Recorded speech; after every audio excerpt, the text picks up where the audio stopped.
Hi everyone, this is Yolanda and I am locating cozy, and welcome back. As promised, I said that I was actually going to give kind of an overall review of my pet sits in the past year. I've had 20, I think 27 pet sits. Actually, it's been closer to 30, but some of them were repeat.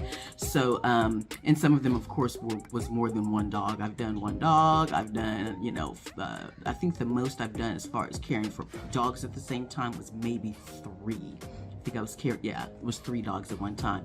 But I've had the zoo where I had 3 dogs, 2 cats, some hermit crabs, and a snake, which I didn't have to deal with the snake. But anyways, so yes. So I just wanted to take this time to actually just kind of give an overview, because as I was compiling my quick little glimpse of the pets I've cared for, I was just having all these flashbacks, just some of the fun and some of the challenging times that I've experienced in this year of pet sitting. I cannot believe I've been doing this now for a year. Here we go. So first, there was my very first pet sit was actually Bellamy, and Bellamy was a boxer. He was a little bit older and had some medical issues. Bellamy was a big, huge boxer that just couldn't get around very well and had some issues, had a very special diet, and he was a very easy pet sit. He had his own, bed that he just loved, and yeah, Bellamy was great. The next was Prima. Prima was a little, oh gosh, I think like a little chow. Not a chow, I'm sorry, Chihuahua. Anyways, Prima, this was also in Houston, and I think that was in February. So my next pet sit after Bellamy was not, again, until February. So for Bellamy, let me back up and just say that I actually watched Bellamy for Thanksgiving, and then I came back to Houston and watched Bellamy again for Christmas. So that was awesome. But then I didn't do another pet sit until February because I was actually moving out of my apartment in Dallas. So after Prima, there was Mo and Frank, and they had it was a very unique backyard. It was like a halfway inside big room. They had like a patio, an indoor-outdoor patio, and I really loved that. They actually carried the balls out throughout the house looking for their owners to play fetch with them. They didn't quite want to play fetch with me at first, but we got pretty close afterwards. It's pretty cool. After that, I actually came down to Houston. I was in the northern suburb of Houston, and I took care of Soki. Soki was a very, very sweet dog. The only issue was that it was actually kind of too far out of the way for me. It was just, in like the suburban part of Houston, but there was no grocery stores or anything that was close by. I had to drive quite a ways to get to like an area that I can actually find some kind of entertainment. But the dog was wonderful. The only issue was the owners had expressed that Soki was not allowed upstairs at all, but that's where the TV and everything, they didn't have a TV or anything downstairs, but Soki was supposed to stay in the downstairs area when I was upstairs. So I kind of broke the rules on that one, and I let Soki come upstairs, and she actually loved watching TV and hanging out with me, and she didn't have any accidents or anything. Now, I did tell the owners that I did bring her upstairs. I just felt guilty. I was like, why would I keep this poor thing downstairs? And it was cold too, but why would I keep her downstairs with no carpet, even though she did have her own kennel, and then I'm just upstairs just chilling. So anyways, Soki stayed with me while I took care of her, and we were completely cool and bonded greatly. Okay, so next it was Molly, Gizmo, Zoe, and the cat Delightful, and the dogs were actually very cool. They were Shih Tzus. The dogs were all Shih Tzus. I did have, the issue that I had was maybe some owner expectations. The dogs had not been groomed in a while. Well, one had, but the other 2 had not been groomed in a while. And the owner expected me to get in the shower with them and bathe them every week. And that wasn't brought up until the day I actually got there. The owner also had some issues with expecting me to blow all the pollen out of the backyard. And I have another video where I actually talked about that, because I was like, you don't want to see me with a leaf blower. It's not pretty. But overall, this was also the home that had the wall of mask, and I'll put a link. I'll put a link below of that experience, but it kind of freaked me out. But overall, the pets were good. And the cat, I didn't have to do any kind of cleaning up as far as kitty litter, because it was they had a doggy door that everybody just went outside and did their business. So that was great. I also got to have the pleasure of taking care of the koi pond there. So that was cool too. So after that, still in Houston, I actually had the pleasure of taking care of Hochi, Basil the cat, Sal and Purdy, who were the turtles. And that was a great experience, besides when Hochi, the dog, decided to like go commando and eat up a whole pack of bacon that I had just made. And it took me until like 3 in the morning for me to realize, like, I was looking for this bacon forever. And yeah, could not find it. And it was like 3 in the morning. I was like, the dog ate the bacon, girl. The dog ate your freaking, like, a whole thing of bacon that I had just cooked. But, and then Sal and Purdy, they were the turtles that I've never been so entertained. I never knew I could be so entertained by 2 turtles. Purdy was just like the little doe-eyed one, and Sal was the bully. And it was very, very apparent. So after that, I went to, I had to go to Austin for a pet sit, and that was the one where I learned a valuable lesson. One is, I don't go on any pet sits where I have not been there the day before to do pre-check-in. I learned my lesson with Murphy and Zeke, and then the cats were Max, Annie, and Dolly. The cats were fine. Max was not letting me in the house, and because I had not had proper introductions, I kind of butted heads with the owner a little bit, because when the dog clearly was not going to let me in and was showing all of his fangs or teeth, I contacted the owner about the issue, and she was like, just don't be scared and walk in. And so she kind of she gave me a 5-star review on Trusted House Sitters, but she was throwing a little shade, like maybe it was my fault that the dog wouldn't let me in. So anyways, with that, I learned my lesson. A friend did eventually come over to walk me in with the dogs, and then they were fine. The other concern, which again, I learned my lesson, was make sure you get a thorough reading of the house. And there was just some things I didn't understand.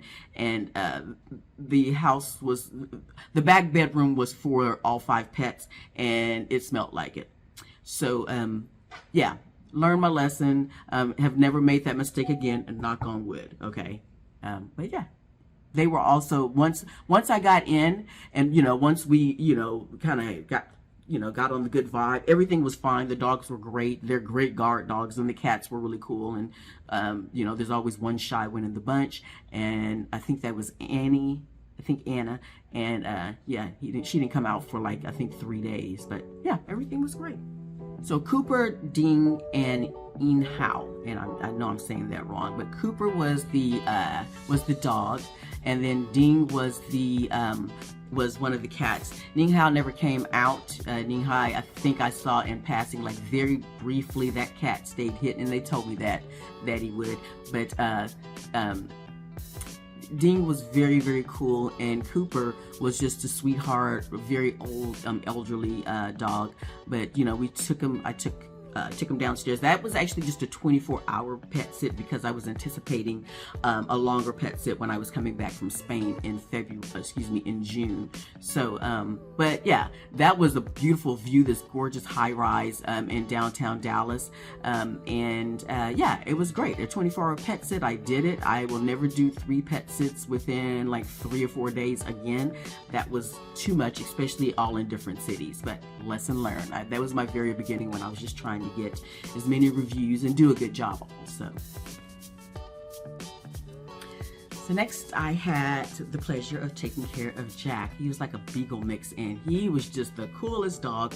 And on top of that, I mean, it was just me and Jack just hanging out. He was a bit older also, but the home was actually I guess they called it some golf course up in like way north Houston, and it was a new build. And so it was also great because I actually had family that was close by, so people that I hadn't seen in a while, I was able to take a little time to visit them while I was there for like a week. I think I was there for a week and a half, and yeah, it was great. Very low key. Actually, Jack had a play date with Maisie, a dog across the street, and so Maisie came over and they had their little play date in the backyard, and yeah, I had a great time. Very nice, easy and sit, and was able to get some work done and take Jack on some nice walks in the morning. So yeah.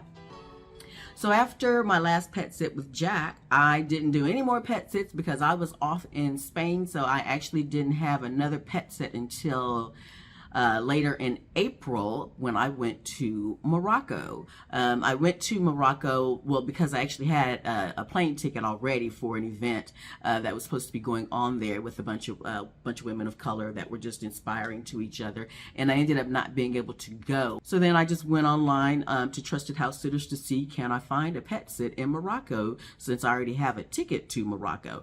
And I saw that there was a pet sit in Rabat, Morocco, and I was like, oh yeah, that'll work. Now, me thinking that I didn't know anything, I never even heard of Rabat before, so I'm thinking, oh yeah, that's fine. I was originally going to Marrakesh, so yeah, Rabat's no big deal. Yeah, it's two completely different areas. I later found out that, you know, Rabat is the capital of Morocco, but yeah, completely different areas of Morocco. Rabat is like way north, and I think Marrakesh is like more south and more, I don't know, central. I'm not sure. Anyways, that was amazing. I went there. It was during Ramadan. I had some people that were like, why are you going to Morocco, in some country or city that you've never heard of?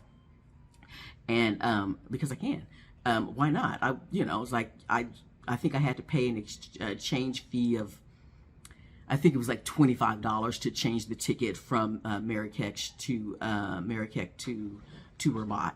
And the dog, oh God, Parata. The dog's name was Parata. But yeah, the security that I had to go through to get on, because the owner, they lived on a school campus, an English school campus, and there was security that I had to send a copy of my passport ahead of time so that they can check it out and make sure that I was okay to even be on their property. But I, besides the experience with Parata being just a little sneaky son of a gun, it was just a beautiful experience. So after my experience in Morocco, I did not pet sit again until, that was in April, and I did not pet sit again until June. That's right when I came back to the States from Spain, from visiting family there. And that's when I encountered what they call the zoo. The family actually called it the zoo.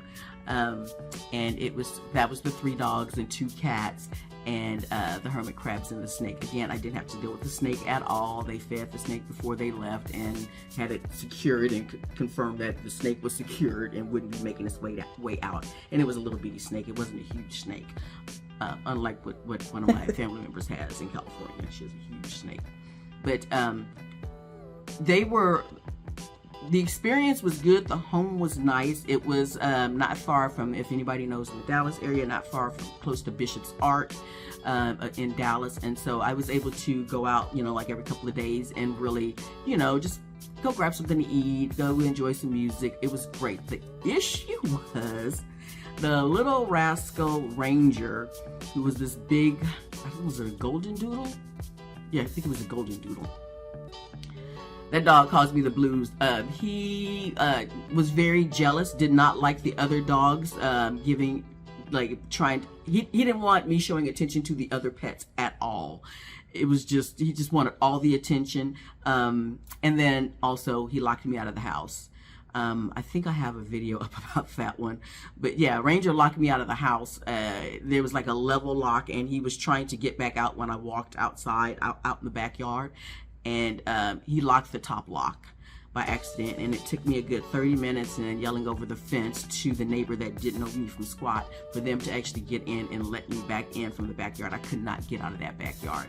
I didn't post it on the open reviews, but I did let the owner know that everything overall was good, and I just have to take it with a grain of salt. But I told him that I would not be interested in pet sitting again, just because Ranger was just too much. It was just overwhelming, and his aggressiveness towards the other dogs, if they even came and laid at my feet while I was working. So for that reason, I just told the owner that that it wouldn't be a good fit in the future. And it was all respectful, and he still gave me a great review, and I gave them a great review and just noted that Ranger was a little bit more rambunctious. Yeah, okay. So after that, I was off to Cali. Yeah, I was off to visit my my middle daughter there in Cali, and I was in San Diego, and I found a nice pet sit there with the beautiful views, and there was a Weimaraner dog, Anna, and then the cat, Tortola, and that was awesome. The only thing about that pet sit, well, there's two things about that pet sit. One being that I didn't know that along the coast in Southern California that I guess the area is rampant with rabbits. There's wild rabbits just out there. I didn't know this. And I remember the owner saying when she was walking me through the day before and we went on a little walk, she said, just beware because, you know, if Anna sees a rabbit, she can just like snatch you up. And I was like, who's gonna see rabbits? Who? Well, I learned my lesson. So like twice while taking Anna out, she saw a rabbit and I just about snatched me off the ground. I mean, yeah, it just kind of, and messed up my arm for a while because it was such force. But overall, the dog was good. But yeah, just, I knew about, you know, like other dogs and, oh, you see a squirrel, yeah, no, it was rabbits that are kind of like, there's a lot out there. And the cat Tortola was very, just kind of stayed in the room most of the time. Actually all the time. The cat stayed in the room and I would go and bring the food in there. And the other thing that kind of caught me off guard, which it is what it is, that was just, I'll say it didn't catch me off guard, it was a bit uncomfortable, was because it was a 4-story home and they had an elevator. And so when you get in this elevator, I made sure that I never got in that elevator without having my phone in my hand because I was just so freaked out. I was like, I'm the only one that's here and this elevator's going to just stop and I'm just going to be stuck. So I always made sure I got, when I had to use the elevator, that I made sure I had my phone with me. Now there's sometimes also where I would just say, well, I'm just walking up the stairs. Well, if you walk up those stairs a couple of times, it's like, no, I'll just take the elevator. Yeah, because it got a little bit tiring because, you entered on the first floor, the second floor had the bedrooms, the third floor had the living area, and then there was a rooftop deck where you go up another set of, yeah, that was a lot of stairs. So I did opt for the elevator on a lot of occasions, but just make sure I have my phone with me. But it was great, and I was so thankful that I got to go out there and visit with family and see some people I hadn't seen in a while, and have my own space. Okay, guys, so I think we're gonna go ahead and break this into 2 parts because I have about maybe 8 more pets to go through. So I'm going to say goodbye for now. Thank you for watching. Stay tuned so you can watch part 2 of my year in pet sitting and just doing the simple review of the experience. Just giving kind of a summary of what each of the pet sits were like, and the good and the challenging parts of it. And yeah, I can't wait for you to come back and check out the second part of my year-end review of all my pets that I've taken care of, and make sure that you like and subscribe and hit that notification bell. Okay?